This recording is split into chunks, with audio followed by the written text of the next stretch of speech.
ऐसे श्री माधवदास जी नित्य शाम को समुद्र किनारे घूमने जाते।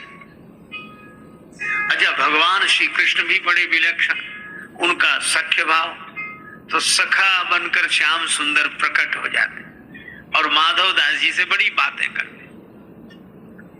एक दिन भगवान श्री कृष्ण आए, माधवदास जी ने देखा तो भगवान बड़े उदास, बहुत उदास। माधवदास जी ने कहा, क्या हुआ, उदास क्यों है? श्री कृष्ण बोले, कुछ नहीं। नहीं नहीं, कुछ तो बताओ। क्या बताएं? नहीं नहीं, बताओ बताओ। भगवान कृष्ण बोले कि एक बात है। क्या? जब से वृंदावन छोड़ा, यहां जगन्नाथपुरी में आए, हाँ, तब से चोरी करने को नहीं मिली।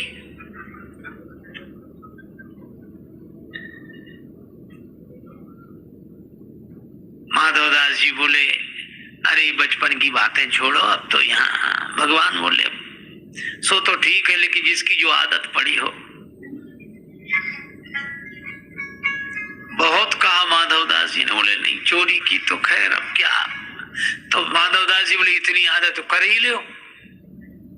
बोले, कर कैसे ले, कोई साथी नहीं मिलता। वृंदावन में तो तमाम सखा थे, यहाँ कोई सखा ही नहीं है,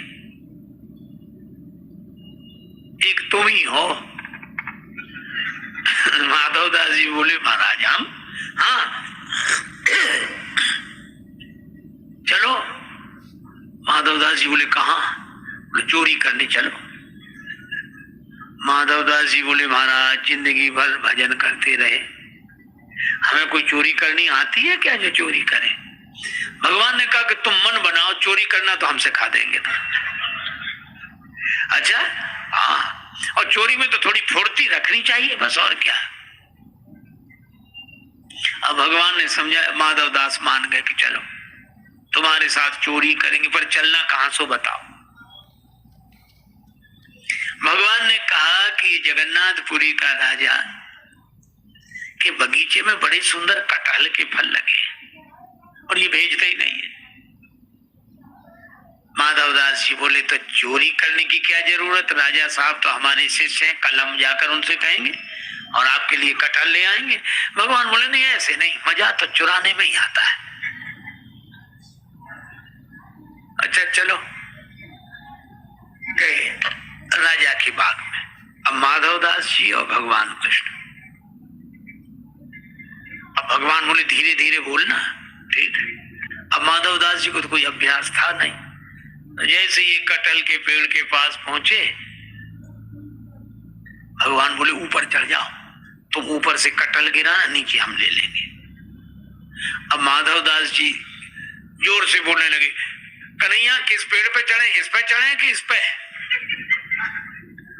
सो बगीचे के माली ने सुना, बोले, मैं बताता हूं किस पे चढ़वा भी आया। भगवान ले गए छिपा कर, तुमसे पहले ही कही थी धीरे धीरे बोलना चाहिए चोरी में। अच्छा ठीक। अब गए, जब वो जाके सो गया, फिर गए। भगवान बोले, इस पेड़ पर नहीं, इस पे चढ़ो चढ़ो। माधवदास जी चढ़ गए, ऊपर से कटहल गिराओ। ऊपर तो चढ़ गए, अब ऊपर से बोले, भगवान ने कहा गिराओ गिराओ। अब ये बोले, ये वाला कटहल गिराएं कि ये वाला, बड़े जोर से बोले। और जो कहा ये कटहल गिराएं, तो माली डंडा लेकर दौड़ा कि मैं अभी बताता हूं, और वो डंडा लेकर दौड़ा। भगवान श्री कृष्ण तो बड़े कौतुकी, अंतर ध्यान हो गए।